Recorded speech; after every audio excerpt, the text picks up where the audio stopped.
Hi friends, welcome to Paru's kitchen. இன்றைக்கி கல்யாண நாள், பிறந்த நாள் கொண்டாடுற அனைவருக்கும் என்னுடைய மனமார்ந்த வாழ்த்துக்கள். இந்த வீடியோவில் என்ன பார்க்க போகிறோன்னா, கிச்சனுக்கு தேவையான யூஸ்ஃபுல்லான எல்லாம் புதுமையான டிப்ஸ் பார்க்கலாம். இது உங்களுக்கு ரொம்ப பிடிக்கும். உங்களுக்கு எப்படியாவது நான் சொல்கிற டிப்ஸில் ஒன்றாவது பிடிக்கும். அதனால் என்னோடய சேனலை சப்ஸ்கிரைப் பண்ணிவிட்டு அப்புறம் பாருங்கள். உங்கள் ஃப்ரெண்ட்ஸ் அண்ட் ஃபேமிலிக்கு ஷேர் பண்ணுங்கள். கண்டிப்பாக அவங்களுக்கும் யூஸ்ஃபுல்லாக இருக்கும். வாங்க வீடியோக்குள்ளே போகலாம். ஃபஸ்ட் டிப் என்னென்னு பார்ப்போமா? ஃபஸ்ட்டு வந்து நம்ம கிரைண்டர்லாம் மாவு அரைச்சிருப்போம். மாவு அரைச்சிட்டு வலிச்சிட்டு நம்ம எடுத்துட்டோம்னு வச்சுடுங்க. அதுக்கப்புறம் வந்து கழுவுறதுக்கு சிங்கில் போட்டு கழுவ நமக்கு கஷ்டமாக தெரியும். அப்படி கழுவுறதுக்கு ஈஸியாக வேணுன்னா நம்ம நல்லா மாவெல்லாம் எடுத்துட்டு அதில் ஒரு 2 டம்ளர் தண்ணியை ஊற்றி கொஞ்சம் நேரம் மிஷினை ஓட விடுங்க கிரைண்டரை. அப்படி நீங்கள் ஓட விட்டிங்கன்னா அந்த சைடில் எல்லா அரிசி மாவு இல்லாட்டி உளுந்து மாவு ஒட்டியிருக்கும் பாருங்கள், அது எல்லாமே நல்லா கலண்டு வந்துடும். நமக்கு அதுக்கப்புறம் கிரைண்டரை கழுவுறதுக்கு ரொம்ப ஈஸியாக இருக்கும். டேப்பை திறந்து விட்டாலும் எனக்கு பாருங்கள் சல்லுன்னு கழுவிடலாம். பாருங்கள் எங்கேயுமே மாவு இல்லை பாருங்கள். இல்லாட்டி நம்ம அப்படியே எடுத்தோம்னா மாவு அங்கங்கே இருந்த மாதிரி இருக்கும். அதனால் தண்ணியை ஊற்றிட்டு ஒரு 2 நிமிஷம் நீங்கள் வந்து கிரைண்டரை ஓட விடுங்க. ஓட விட்டிங்கன்னா கிரைண்டர் கழுவி எடுக்கிறதுக்கு ஈஸியாக இருக்கும். நமக்கு வந்து இந்த கழுவுற சலுப்பே தெரியாது, ஈஸியாக இருக்கும். இந்த டிப்பை ட்ரை பண்ணி பாருங்கள். நெக்ஸ்ட் டிப் என்னென்னு பார்ப்போமா? வாட்டர் கேன்லலாம் தண்ணி எடுத்துகிட்டு போவோம் கேன் பேக்கில் வச்சு. அப்படி நம்ம வைக்கும்போது நம்ம ஒரு சைடாக வச்சா கூட அந்த சைடு இந்த சைடு சாஞ்சி எப்படியாவது கொட்டிடும். அப்படி நம்ம வாட்டர் கேன் நம்ம வச்ச பக்கம் அப்படியே நிற்கணும்னா இப்படி வாட்டர் கேனில் ஒரு சேஃப்டி பின் எடுத்துக்குங்க. இந்த மாதிரி லப்பர் பேண்டை கோர்த்துக்குங்க. அதுக்குள்ளே நீங்கள் இந்த வாட்டர் கேனை வச்சிங்கன்னா அப்படியே அந்த பக்கமும் சாயாது, இந்த பக்கம் சாயாது, அப்படியே இருக்கும். தண்ணியும் நமக்கு சிந்தாது. கொண்டு போகிற பொருளும் நமக்கு சேஃப்டியாக இருக்கும், நனையாமல் இருக்கும். இந்த மாதிரி போட்டுக்கோங்க. ஒரு லப்பர் பேண்டு ஒரு சேஃப்டி பின் இருந்தால் போதும். நான் எப்படி குத்திருக்கேன் பாருங்கள். அப்படி குத்தி இந்த ஹேண்ட்பேக்கில் நீங்கள் போட்டிங்கன்னா ஹேண்ட்பேக் அப்படியே நீட்டாகவும் இருக்கும் பார்க்குறதுக்கு. இதை ட்ரை பண்ணி பாருங்கள். நெக்ஸ்ட் இப்போ என்னென்னு பார்ப்போமா? வந்து பீட்ரூட்டு கேரட் எல்லாமே நம்ம வாங்கிட்டு வந்து ஒரு 2 நாளில் கொஞ்சம் வாடின மாதிரி ஆகிடும். அப்படி வாடிடுச்சுன்னா நம்ம சீவுறதுக்கு முன்னாடி கஷ்டமாக தெரியும். அப்போ வந்து நம்ம எடுத்து ஒரு 10 நிமிஷத்துக்கு முன்னாடி நீங்கள் தண்ணியில் போட்டுருங்க. சும்மா பச்சை தண்ணியிலே போடுங்க. ஒரு 10 நிமிஷம் போட்டுட்டு நீங்கள் அப்புறம் எடுத்திங்கன்னா பீட்ரூட் நல்லா ஃப்ரெஷ்ஷாகிடும். நமக்கு சீவுறக்கும் ஈஸியாக இருக்கும், அந்த தோல் சீவுறக்கும் ரொம்ப ஈஸியாக இருக்கும். ஒரு கேரட்டும் இந்த மாதிரி பண்ணலாம், பீட்ரூட்டும் போடலாம். திடீர்னு நம்ம வாங்கிட்டு வரும்போதே ஒவ்வொரு நாள் வாடி இருக்கும் கடையில். அப்போல்லாம் இந்த மாதிரி ட்ரை பண்ணுங்கள், ஒன்றும் ஆகாது. பீட்ரூட் வந்து நல்லது. அது மாதிரி 10 நிமிஷம் போட்டுட்டு அப்புறம் சீவலில் வச்சு சீவி பாருங்கள். எப்படி நம்ம ஃப்ரெஷ்ஷாக இருக்குமோ அது மாதிரி ஃப்ரெஷ் ஆகிடும். இந்த மாதிரி ட்ரை பண்ணி பாருங்கள். இந்த டிப்பு பிடிச்சிருந்தா ஒரு லைக் கொடுங்க.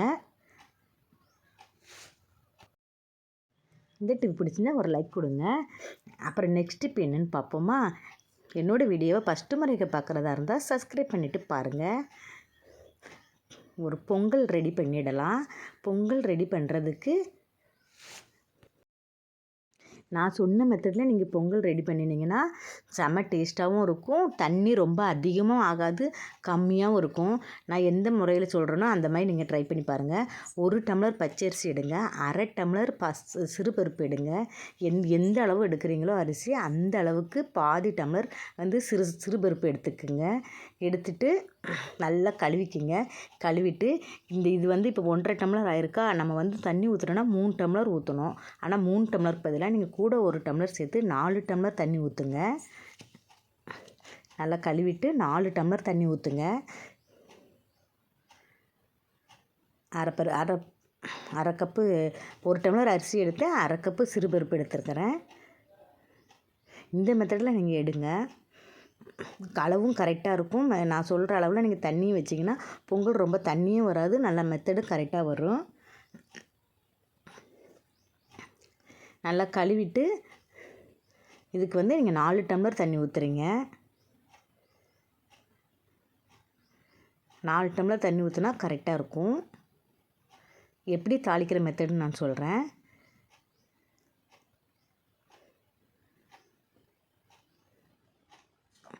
கழுவிட்டு 4 டம்ளர் தண்ணி ஊற்றி வச்சுருக்கிறேன். கொஞ்சம் மிளகு எடுத்துக்கோங்க, கொஞ்சம் சீரகம் எடுத்துக்கோங்க, கொஞ்சம் சின்ன சின்ன துண்டாக கட் பண்ணி இஞ்சி எடுத்துக்கோங்க. அவ்வளோதான் போதும். நம்ம வந்து பெருங்காயத்தூள் கொஞ்சம் போடணும். நம்ம வந்து முந்திரி வேணும்னா சேர்த்துக்கலாம். என்கிட்ட வந்து முந்திரி இல்லை, அதனால் நான் முந்திரி சேர்க்கல. இருந்தால் சேர்த்துக்குங்க, நல்லாயிருக்கும். கொஞ்சமாக ஆயில் ஊற்றிக்கலாம். எந்த ஆயில் யூஸ் பண்ணுறீங்களோ அந்த ஆயிலை யூஸ் பண்ணிக்கலாம் நீங்கள். ஆயில் ஊற்றிட்டு அப்புறம் நம்ம ஆயில் காஞ்சதும் நம்ம வந்து வச்சுருந்தோம் பார்த்திங்களா, மிளகு, சீரகம், இஞ்சி, பெருங்காயத்தூள் எல்லாமே போட்டுருங்க. போட்டுட்டு நம்ம தண்ணியோ அளந்து வச்சுருந்தோம் பார்த்திங்களா, அதை அப்படியே ஊற்றிடுங்க. அப்படியே ஊற்றிட்டு ஒரு 2 விசில் விட்டிங்கன்னா போதும். கொஞ்சம் உப்பு போட்டுக்குங்க. கொஞ்சம் உப்பு போட்டுட்டு அப்புறம் மூடி வைங்க. கொஞ்சம் பெருங்காயத்தூளும் போட்டுக்குங்க. ஞாபகம் வந்து பொங்கலுக்கு பெருங்காயத்தூள் போட்டால் தான் நல்லாயிருக்கும். அதனால் கண்டிப்பாக கொஞ்சம் பெருங்காயத்தூள் சேருங்க. உப்பு கொஞ்சம் தேவையான அளவு போட்டுக்குவோம். எனக்கு குக்கரை மூடி வச்சுருவோம். அவ்வளோதான், 2 விசில் விட்டால் போதும். தண்ணி அதிகமும் ஆகாது, கம்மியாகவும் இருக்காது. பொங்கல் நல்லா குழஞ்ச மாதிரி சூப்பராக செம்ம டேஸ்ட்டாக வரும். இந்த மெத்தடில் நீங்கள் ட்ரை பண்ணி பாருங்கள். ரெடி ஆயிடுச்சு பொங்கல். நான் மேலே மட்டும் கொஞ்சமாக நெய் விட்டுக்கிறேன். நீங்கள் நெய் வந்து வேணும்னா விட்டுக்கலாம், வேண்டாட்டி விட்டுடலாம். மேலே நெய் விட்டிங்கன்னா வாசமாகவும் இருக்கும், நல்லா டேஸ்டியாகவும் இருக்கும். அவ்வளோதான், பொங்கல் ரெடி ஆயிடுச்சு. இதுக்கு ஒரு சட்னி பண்ணிடலாம் வாங்க. சட்னி சாம்பார் வச்சு சாப்பிட்லாம். இன்றைக்கி வந்து ஒரு சட்னி பண்ணிடலாம். ரெடி ஆயிடுச்சு, பொங்கல் ரெடி ஆயிடுச்சு. சட்னி வந்து நான் சொன்ன மெத்தடில் அடைங்க. சட்னி அரைக்கிறதுக்கு நம்ம எப்பவும் போல் பச்சை மிளகாய், தேங்காய், உடச்சக்கடலை எல்லாம் போட்டுட்டு அது கூட ஒரு 2 சின்ன வெங்காயம் மட்டும் சேருங்க. தேங்காய் சட்னி செம்ம டேஸ்ட்டாகவும் இருக்கும், நல்லா மணமாகவும் இருக்கும். இந்த பொங்கலுக்கு இந்த மாதிரி நீங்கள் சட்னி செஞ்சு சாப்பிட்டிங்கன்னா சும்மா செம்ம டேஸ்ட்டாக இருக்கும். 2 சின்ன வெங்காயம் மட்டும் உள்ள போட்டுக்கோங்க. எப்பவும் போல் நம்ம சட்னி அரைச்சிட்டு 2 சின்ன வெங்காயம் மட்டும் சேர்த்திங்கன்னா போதும். தேங்காய் சட்னி வேண்டாம் அப்படிங்கிற சொல்கிற பசங்க கூட தேங்காய் சட்னி விரும்பி சாப்பிடுவாங்க. அது நீங்கள் இந்த மாதிரி படைச்சிங்கன்னா பொங்கலுக்கு செம்ம டேஸ்ட்டாக இருக்கும். அவ்வளோதான் ஃப்ரெண்ட்ஸ், தேங்காய் சட்னி அரைச்சாச்சு. அதுக்கு ஒரு தாளிப்பு தாளிச்சாச்சு. தேங்காய் சட்னி ரெடி. தேங்காய் சட்னி யாரெல்லாம் விரும்பி சாப்பிட மாட்டாங்களோ அவங்க கூட விரும்பி கேட்டு வாங்கி சாப்பிடுவாங்க. இந்த மெத்தடில் நீங்கள் அரைச்சி பாருங்கள். நம்ம எப்பவும் போல் தான் அரைக்கிறோம். அது கூட 2 சின்ன வெங்காயம் மட்டும் சேர்த்துக்குங்க போதும். நெக்ஸ்ட் இப்போ என்னென்னு பார்ப்போமா. டிப் வந்து நம்ம வீட்டிலலாம் சேஃப்டி பிட் வாங்கி வச்சுருப்போம். அந்த சேஃப்டி பிட் வந்து கடையிலேருந்து வாங்கிட்டு வந்தோடனே அப்படியே பாக்கெட்டோடு வைக்காம இந்த மாதிரி ஒரு டப்பா எடுத்துக்கோங்க. அந்த டப்பாவில் போட்டு வைங்க. அப்போ தான் வந்து நமக்கு பின்னு தொலைஞ்சி போகாமல் இருக்கும், சேஃப்டியாகவும் இருக்கும். நம்ம ரொம்ப நாள் எப்போவுமே சரி, நம்ம பின்னு மட்டும் எவ்வளோ வாங்கினாலும் எப்படியும் நம்ம புடவை கட்டும்போது லாஸ்ட்டில் பின்னே கிடைக்காது. இப்படி போய் ஒரு பாக்ஸில் போட்டு வைக்கங்க. 1 வருஷம் ஆனாலும் அது துரு பிடிக்காமல் இருக்கிறதுக்கு இந்த மாதிரி ஒரு கொஞ்சம் டால்கம் பவுடர், எந்த மூஞ்சிக்கு போடுற பவுட்ரு உங்கள் வீட்டில் எது யூஸ் பண்ணுறீங்களோ அந்த பவுடரை கொஞ்சமாக கொட்டி உள்ளே போட்டு இந்த மாதிரி சேஃப்டி பின் வைங்க. 1 வருஷம்னாலும் உங்களுக்கு தொலைஞ்சும் போகாது, துரு பிடிச்சும் போகாது. இந்த மாதிரி ட்ரை பண்ணி பாருங்கள். நெக்ஸ்ட் இப்போ வந்து நம்ம வீட்டு வாட்டர் கேன்லாம் நிறையா இருக்கும். எங்கேயா நம்ம வெளியே கொண்டு போகிறதுக்குன்னு 2-3 வாட்டர் கேன் வச்சுருப்போம். அந்த மாதிரி கேன்லாம் வந்து நம்ம வெளியே கொண்டு போய்ட்டு அப்படியே கழுவி மூடி வச்சாலும் ஒரு மாதிரி திறக்கும்போது ஒரு மாதிரி கப்புன்னு ஒரு வாசம் வரும். அந்த வாசம் வந்தாலே நமக்கு அடுத்து தண்ணி என்ன தான் கழுவி எடுத்துகிட்டு போனாலும் அந்த தண்ணியும் அந்த மாதிரி வாசம் வர்ற மாதிரி இருக்கும். அதனால் நீங்கள் அந்த வீட்டில் வந்து எப்போமாவது யூஸ் பண்ணுற வாட்டர் கேன் இருந்தால் அதில் வந்து ஒரு 4 கிராம்பு மட்டும் 2 போட்டால் போதும், நிறைய போடணுன்னு அவசியம் இல்லை.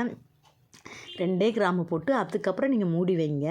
அதுக்கப்புறம் நீங்கள் எப்பவும் கொண்டு போகிறப்ப நல்லா வாஷ் பண்ணிவிட்டு எடுத்துகிட்டு போங்க. லைட்டாக அந்த கிராம்பு ஸ்மெல் தான் வருமே தவிர மற்றபடி எதுவும் வராது. நல்லாயிருக்கும். அந்த கப்புன்னு அந்த நாற்றம் வராது. அந்த நாற்றம் வந்தால் நமக்கு தண்ணி குடிக்க பிடிக்காது. இந்த மாதிரி நீங்கள் ட்ரை பண்ணி பாருங்கள். 2 கிராம்பு மட்டும் போட்டு எந்த சில்வர் வாட்டர் கேனாலும் பரவாயில்ல, பிளாஸ்டிக் வாட்டர் கேனாலும் பரவாயில்ல, எந்த வாட்டர் கேனாலும் நீங்கள் கிராம்பு போடலாம். இந்த மாதிரி ட்ரை பண்ணி பாருங்கள். அப்புறம் எல்லார் வீட்லேயும் அப்பளம் வாங்கி வச்சுருப்போம்.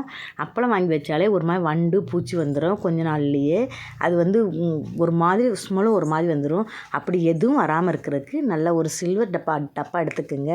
எதுனாலும் சரி நல்லா டைட்டாக மூடுற டப்பா மட்டும் ஒரு சில்வர் டப்பா எடுத்துக்குங்க. அதுக்குள்ளே இந்த அப்பளத்தை தூக்கி வைங்க. அதுக்குள்ளே அந்த அப்பளத்தை தூக்கி வச்சு 4 கிராம்பு மட்டும் உள்ளே போட்டு மூடி வைங்க. கப்புன்னு அந்த பூச்சியும் வராது, ஒரு மாதிரி ஸ்மெல்லும் அடிக்காது. 4 கிராம்பு மட்டும்தான் போடணும் உள்ளே. நல்லா டைட்டாக மூடி வச்சுருங்க. சில்வர் டப்பாவுன்னா இன்னும் பெஸ்ட்டு. பிளாஸ்டிக்கும் போடலாம், இருந்தாலும் பிளாஸ்டிக் டப்பா விட சில்வர் டப்பா இன்னும் பெஸ்ட்டு அப்பளம் போடுறதுக்கு. இந்த மாதிரி ஸ்டோர் பண்ணி வச்சு பாருங்கள். அப்பளம் வந்து ஒரு மாதிரி ஸ்மெல்லும் வராது, பூச்சியும் வராது, சேஃப்டியாக இருக்கும்.